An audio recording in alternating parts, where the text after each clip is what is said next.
నాన్నకు ప్రేమ. ఓ టిఫిన్ తినేసారా? నువ్వు తిట్లు తిందులే. ఈరోజు హ్యాపీ ఫాదర్స్ డే కదా, షేక్ హ్యాండ్ ఇచ్చి విష్ చేయలేదు, కనీసం వాట్సాప్ లో స్టేటస్ పెట్టలేదా? ఇప్పుడు మీ చెప్పులు కడిగి వస్తున్నాను నాన్న. చెప్పులా? చూడ మీ బావ ఎంత బాధ్యతగా ఉన్నాడు. వాడు నా కాలే పట్టుకున్నాడు, మావే చెప్పులు కడగడం లెక్క. ఏదో కవిత రాసా ఉంటా. బాధలో ఉన్నప్పుడు రాశాను నాన్న, ఆకలితో ఉన్నప్పుడు అవసరం. పర్లేదు చెప్పు. చెప్పాలా? మళ్ళీ చెప్పులు కడగల నాన్న. ఓ నాటి నాన్న, ఫస్ట్ షోకి టికెట్లు దొరకపోతే బ్లాక్ లో బేరం ఆడి తెచ్చావు. లాస్ట్ వచ్చి ర్యాంక్ లో సీట్ రాకపోతే కోటాలో కొన్నావు. మిడిల్ బర్త్ వస్తే ట్రైన్ జర్నీలో నీ లోవర్ బర్త్ ఇచ్చావు. అదే చేత్తో చెల్లి దగ్గర చేసిన అప్పు తీర్చడానికి ఓ 7,000 రూపాయలు క్యాషు.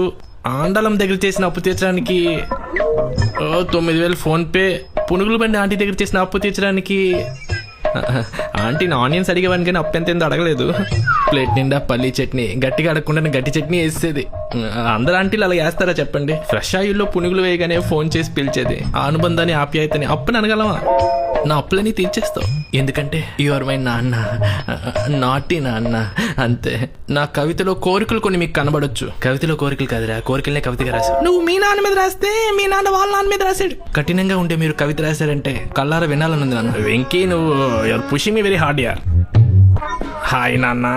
పెన్సిల్ అడిగితే చేతికి పెన్ ఇచ్చావు, చెప్పులు అడిగితే కాళ్ళకి షూ తెచ్చావు, చుట్టడిగితే నోట్లో సిగరెట్ పెట్టావు, బాధొస్తే నీ భుజం ఇచ్చావు, బరువు అంటూ జాతరలో నన్ను దించేశావు, ప్యాకెట్లో మన పొలం తగలెట్టావు, అమ్మ తిడతదని నా ఉంగరం తాకట్టెట్టావు. హాయ్ నాన్న. ఆవిడ ఎవరంటే పిండని అన్నావు, అమ్మకి చెప్తాంటే చేతిలో చాక్లెట్ పెట్టావు, ప్రతి పెంట పనికి నీ వెంట తీసుకెళ్ళావు. కానీ నా సంతకం ఫోజులు చేసి తాతిచ్చిన పాకడ పొలం కిందకి ఇచ్చా. చచ్చి